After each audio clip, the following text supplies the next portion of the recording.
%. That is the share of everything the world trades. Electronics, grain, oil, medications, that moves through a strip of water between Africa and the Arabian Peninsula, the Red Sea. You have been paying for this since late 2023. Houthi attacks in the south collapsed Suez Canal traffic by more than half. Container freight between Shanghai and Rotterdam rose 80%. Most carriers are still routing around Africa, adding 10 to 14 days and hundreds of dollars to every shipment. As of early 2026, Red Sea traffic remains 60% below pre-crisis levels. The Red Sea is already broken.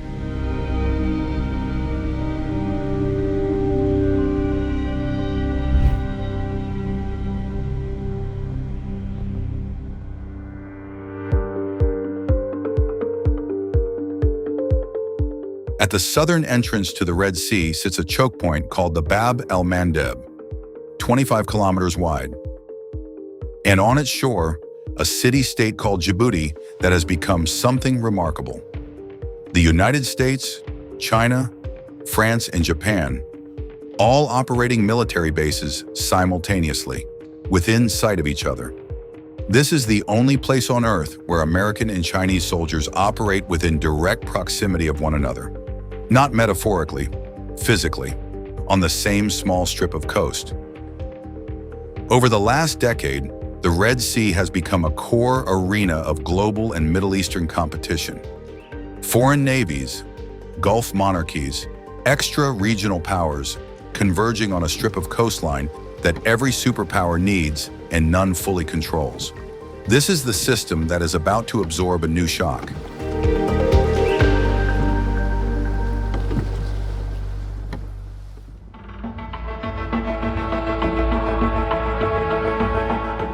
Ethiopia, 127 million people, the most populous landlocked country on Earth.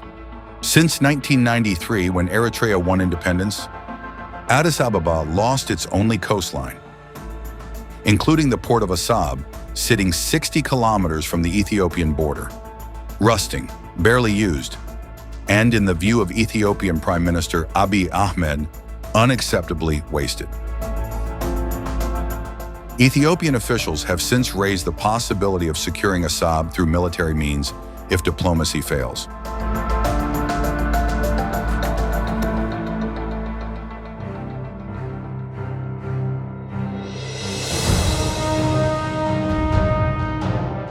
Egypt, already locked in a decade-long confrontation with Addis Ababa over the Nile Dam, has aligned with Eritrea and Somalia against Ethiopia. The UAE holds economic port stakes on both sides of the Ethiopia-Eritrea fault line. Saudi Arabia is trying to mediate. The boundaries between domestic instability and regional rivalry along the Western Red Sea have effectively dissolved. Sudan's civil war has already drawn in multiple external states. Russia has signaled interest in a Horn base. In February 2026, Ethiopia formally demanded Eritrea withdraw troops from its territory. Eritrea called the allegations fabricated. Every major power has a piece of this board. None of them have agreed on the rules.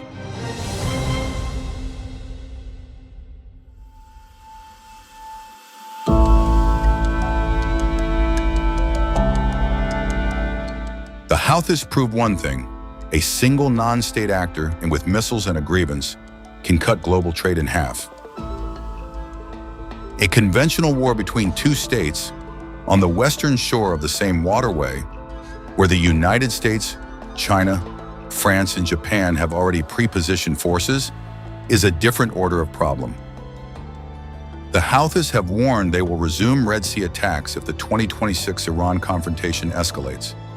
The Ethiopia-Eritrea conflict has been rated one of the world's highest active war risks, and the Bab el-Mandeb, the Gate of Tears, has never in its history had this many armed actors competing for control of its shores. The Red Sea does not need another crisis. It is getting one anyway.